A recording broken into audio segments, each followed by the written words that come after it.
जय जगन्नाथ। सरकार के 11 साल पूरे होने पर इस बार मंडल अध्यक्ष सरदार जंडेल सिंह ने जनता से सीधे संवाद किया। अब तक संवाद या तो चुनाव के वक्त होता था या मन की बात में, हर बार एक तरफा। सरदार जी बोले, भगवान ने देश को एक ऐसा ताकतवर नेता दिया है जिसकी कामना पूरी दुनिया करती है।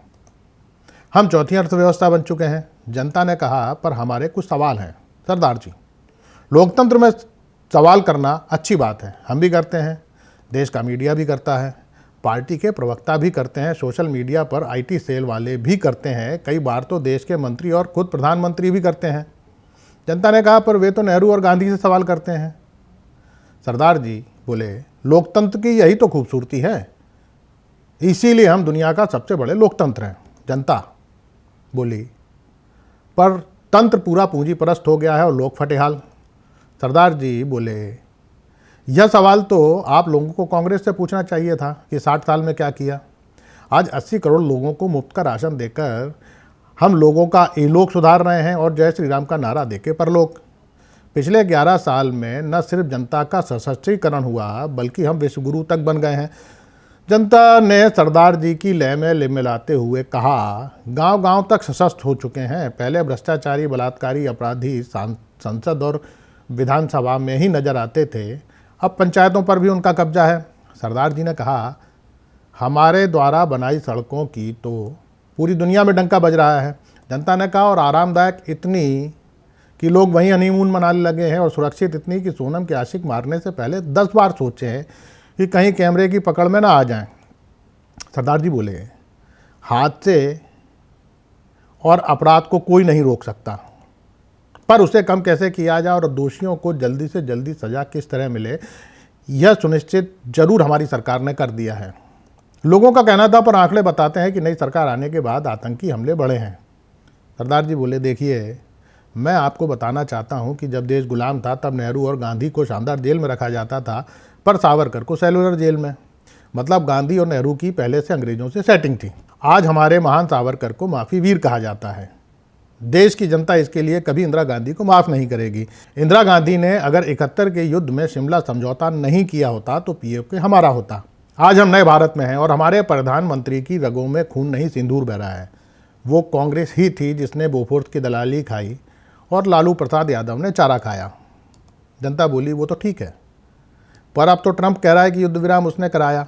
सरदार जी बोले, देखिए, पिछले साल हमारी डबल इंजन की सरकार ने प्रयागराज में सफल महाकुंभ का आयोजन किया। उससे पहले राम मंदिर का भव्य उद्घाटन किया, जिसका इंतजार 500 साल से देश का हिंदू कर रहा था।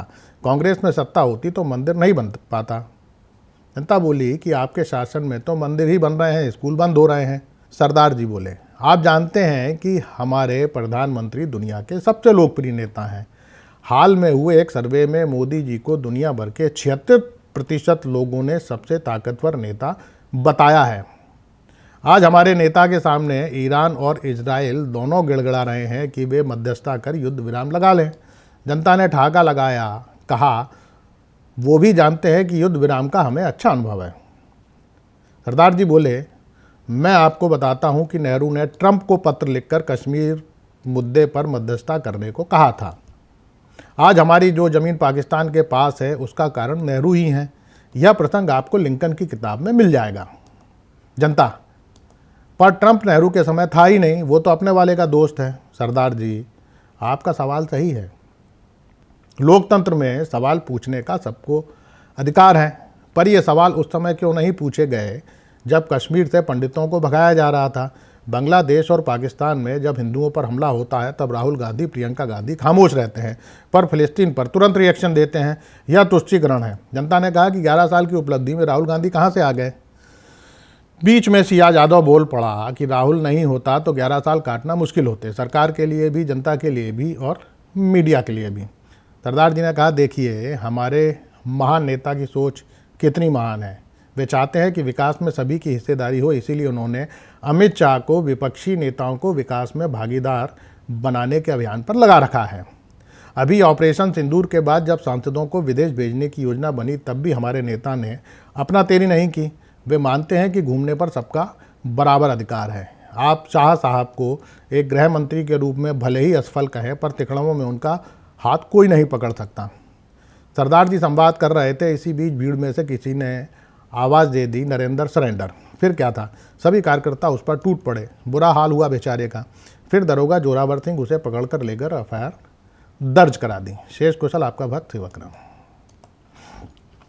नमस्कार।